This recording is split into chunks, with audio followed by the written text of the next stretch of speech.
Welcome, everybody. Thank you for joining us today on this special discussion, Detecting Public Health Threats with Wastewater-Based Surveillance. I'm Ted Smith. I'll be your moderator for this discussion. I'm a professor of environmental medicine at the University of Louisville School of Medicine, and I serve as an advisor to Louisville Mayor Greg Fisher on matters of enhancing community resilience. Our talk today is series 1 of the R&D Showcase, called Enhancing Public Health, Security, and Surveillance. Let me share a little bit of context before we get started. This will be an open discussion on the important role S&T and U.S. government partners play in helping the nation build standards for next-generation public health infrastructure systems. Guided by rigorous research and development practices, standards development, and implementation infrastructure, wastewater surveillance has delivered valuable information during the pandemic and illuminated a path to build an enduring capability for detecting a wide range of biological and chemical threats to our public health and well-being. Each of our presenters is building whole-of-government partnerships to prepare the country for the future threats, bringing their special expertise to achieve the greatest impact in securing our nation now and into the future. So let's get going. I'd like to introduce our expert panel. First, Amy Kirby is program lead for the National Wastewater Surveillance System at the Centers for Disease Control and Prevention. Nancy Lynn is group leader of the Biomaterials group at the Materials Management Laboratory of the National Institutes of Standards and Technology. Jay Garland is Associate Director at the Center for Environmental Solutions and Emergency Response at the Environmental Protection Agency. And Phil Mattson is a Standards Executive at the Department of Homeland Security, Science and Technology Directorate. So let's get started with questions. Jay, let's start with you. Could you please speak to how the EPA decided what to do with COVID-19 in wastewater surveillance and why? Yeah, thanks, Ted. From an EPA perspective, we are used to working in wastewater, but it's usually from a point of view of looking at contaminants in the wastewater and mitigation of them to prevent environmental or human health impacts. But in this case, we're talking about looking for a contaminant in wastewater, but really mirroring back towards what's going on in the community. So this idea of using wastewater-based monitoring for public health surveillance was relatively new to us. It had been done throughout the world for other applications over the last couple decades. And it also, there were early reports out of Europe where they were able to detect the SARS-CoV-2, or at least genes associated with the SARS-CoV-2 in wastewater. And that brought to light that this could be a valuable monitoring tool. So back in last March, we really began to try to ramp up methods to look for that target in wastewater. And that is one element of the work, but we also want to try to apply the method in actual wastewater systems, understand where to monitor, how the sewer system itself might impact the detection of the virus. And then even beyond that, we wanted to not just measure the virus and understand its dynamics in wastewater, but really connect the dots back to public health agencies and understand how they could use this information. So our laboratory where we were doing the work was in Cincinnati, Ohio. We had a long-term collaboration with the Metropolitan Sewer District there. So we worked with those sewer districts to get at that second element of looking at the dynamics in the sewer system. And since we were in Ohio, and this back in the May timeframe, the state of Ohio became very interested at the governor's level in using this kind of information to drive public health decisions. So we interacted with the state to form a broader network of monitoring in the state across all the cities, not just the southwestern part where we were in Ohio. And then that formed one of the early adopters that I'm sure that Amy is going to talk about in terms of forming the basis for a national wastewater surveillance system. So, I mean, that speaks to the different elements of this work where it's analytical detection that's important. It's understanding the sewer and wastewater systems, as well as interfacing back to public health. So it's this really multi-faceted issue that requires the cooperative efforts across agencies that we have here today. No, that's great. So, I mean, you certainly make the case the EPA has been working in wastewater systems for a very, very long time and certainly would have been first on the scene. But this idea of connecting it back to public health and this national wastewater surveillance system, Amy, I wonder if you could comment on sort of how that part of the process, got started and how, what that is and how it works.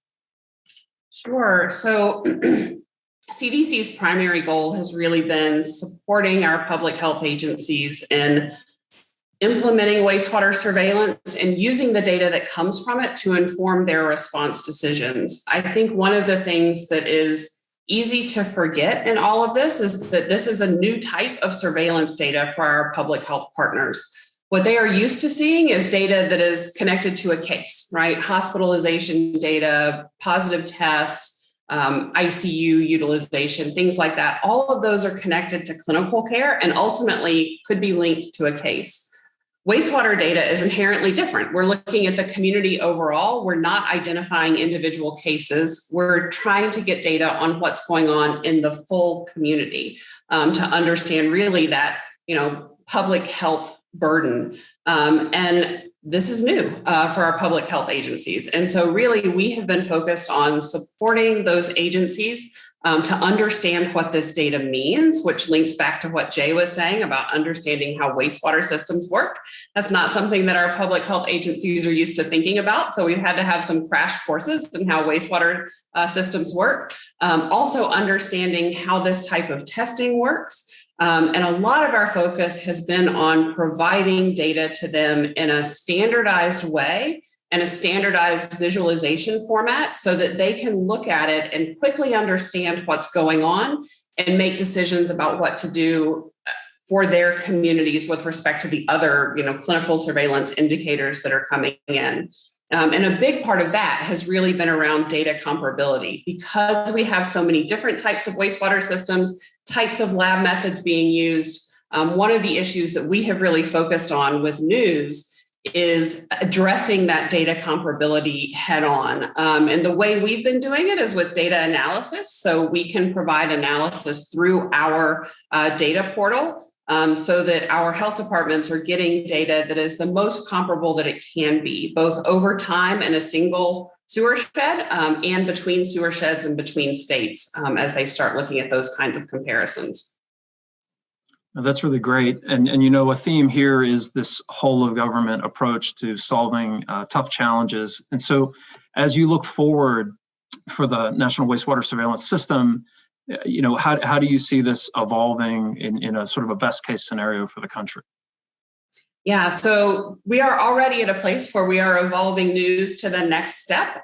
So we have a good system in place for looking at SARS-CoV-2 burden in a community. But the next step is going to be looking at variants and understanding how we can use wastewater data to understand variants in a community and how they are moving between communities. So we're looking at that now. But then we really see wastewater surveillance as a tool for disease surveillance writ large. So multiple pathogens, particularly also looking at potentially pharmaceuticals, chemical agents. So we're already starting to think ahead there and looking at what we can bring on in the short term, like the next 1 to 2 years, which will largely be things like antibiotic resistance, potentially foodborne infections and some emerging infections. And then thinking, further down the road, 5 to 10 years out, how we can continue to expand this to look at even more causes of disease in the community. Now, that's really great. Tying back to the point you were making about how important it was to standardize the data so that we could have a comprehensive national view of the situation. I think we all gathered today here because, we see the value of developing robust standards for the multiplier of good that it can produce, both for the pandemic that we're dealing with today, as well as any future threat. And so I'd love to sort of turn the conversation to specifically on standards and implementation. Turning to you, Nancy, could you talk about standards in the context of infrastructure and the role that you're playing in developing standards and why that actually should matter for the American public? Yes, Ted, thanks. I'd be happy to. So at NIST, our role really is to develop standards and to lead the development of standards within the community. And we want to develop standards that help support and enable all the amazing work that is already going on in wastewater surveillance. We're part of the Department of Commerce, and we're really focused on measurement science, standards, and technology, and that's our bread and butter. And we don't always have the expertise in the application in the field that CDC and EPA and other stakeholders and other federal partners bring, DHS. And so we really rely on stakeholders to provide that input. And so we are teaming up with DHS to develop these standards. And we recently co-hosted a very successful workshop bringing together stakeholders to address these exact issues. So to talk about what are the challenges that face taking exactly what Amy described, taking where we are now and broadening that out to this enduring capability for wastewater surveillance for a variety of different targets. How do we take what the best practices that we've learned here and enable that to enable success in the future for this program? And so we had a great discussions, and we really identified some key paths forward for standards development at that workshop that will help impact and inform the standards development projects that we're undertaking. Standards sometimes have a bad rep. I think people think they might be boring. They may be restrictive and limiting. And maybe I have a NIST perspective, but I think that's not the case. Standards actually enable you to do more. They help you move forward as a whole instead of each individual developing their own techniques, their own processes, their own best practices. We can together as a large community across the nation and internationally as well, really develop these together and enable those who may not have the resources to develop their own best practices to provide them with what they need to succeed in this endeavor. And so it's exciting to be a part of that. And I think that in the end, that will benefit the American public that you asked about, because it will just provide a more consistent and comparable program across the nation that will really support public health decisions. Well, you're right. That was a great workshop. Thank you and Phil for organizing it. Hopefully there'll be more to come. So let's shift the focus just slightly from thinking about it as a public health matter specifically, and think about it as a security issue for the nation. And so turning to you, Phil, this is a new era that we're in. We've learned a lot about what it's going to take to be resilient, what it's going to take to protect ourselves from these rapidly emerging and dynamic threats. And so could you talk a little bit about from the Homeland Security S&T perspective, how do you look at this infrastructure, and how do you think about the future of infrastructure like this for Homeland Security? Thank you, Ted. Yeah, as you heard from the previous speakers, from Jay and Amy and Nancy, there's a lot to this. The capability is really now becoming very well established. We've learned a lot through the work that CDC and EPA have done. And what we want to do is we want to take that and through standards be able to translate this into an enduring capability that communities are going to be able to have, so that they can develop an appropriate sampling and testing program to meet their needs, to provide information to decision makers so they can make the appropriate public health decisions. And then from a Homeland Security perspective, again, having this as an enduring capability that we can use to monitor perhaps new emerging pathogens and so on, it could give us a really great additional capability beyond some of the other detection and surveillance methods we're putting in place. And if this becomes integrated into the infrastructure, then it really could be a great multiplier. The standards are going to enable us to sustain and expand a very proven and established capability to detect items of interest in wastewater. Again, be it SARS-CoV-2, be it variations on that, be it other pathogens, be it chemicals. It has been used very successfully in other countries for other purposes around the world. And it's really important. And we've had some discussions internal to DHS about the importance that this capability can play in terms of Homeland Security. Thank you. That's great. Well, I'd love to do just a very quick lightning round with the whole group here. And I've just asked the one question, what do you think is the one takeaway you'd like the viewer of this series to have as it relates to this topic? And let's start with you, Jay. I think this approach is really a great unbiased way to look at what's going on in the community. Almost all the other measures that Amy was referring to, the clinical measures, depend on a person being symptomatic, wanting to go get tested, et cetera. There's a lot of factors, but nobody decides whether they want to go to the bathroom or not, right? The wastewater's there, so it's a very good way to look at the entire community.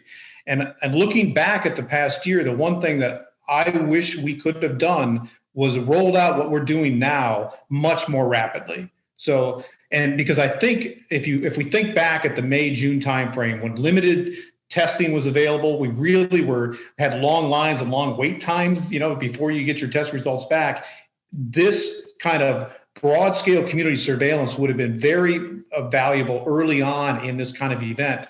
And so I think the key is really working together to get better prepared for the next time, whatever that threat might be. All right, Amy, what's your takeaway? So I agree with Jay, and to avoid just replicating what he said, I'll build on that and say that as we continue to develop this infrastructure, we need to make sure that it is flexible enough and that the policies and procedures are in place ahead of time so that we can rapidly deploy the infrastructure we're building to address that next challenge when it comes. Because it would have been a huge advantage to have this ready. But even having the infrastructure is not enough. We need to be prepared with a plan for what we're going to do when the next pandemic hits and how we're going to roll that out quickly and efficiently to this infrastructure that we're building. And all of that is really about the research and development that's going on across the government. Great, thank you. And Nancy? Yeah, and I would just continue to add upon that and build upon that same theme and think about so much that we've learned in the past year and how far we've come, and we don't want to lose that. And those best practices, I think, and especially as things continue to evolve, and the standards are not so much about describing this is how it should be done, but these are the things you should consider so that those standards can also be flexible and enable whatever that new target may be, whatever that new situation that will arise, that those standards can be in place, but flexible enough and open enough that they will support whatever it is that comes. And so we'll be better prepared and ready. All right, Phil, back cleanup.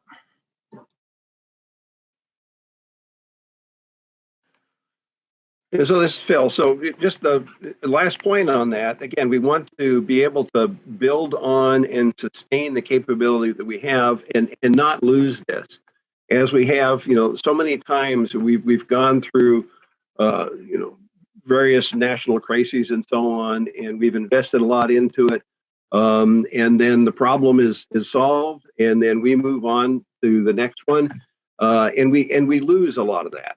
And so we see that having the standards there is going to be enable this capability to be sustained, be maintained, that we don't lose this momentum.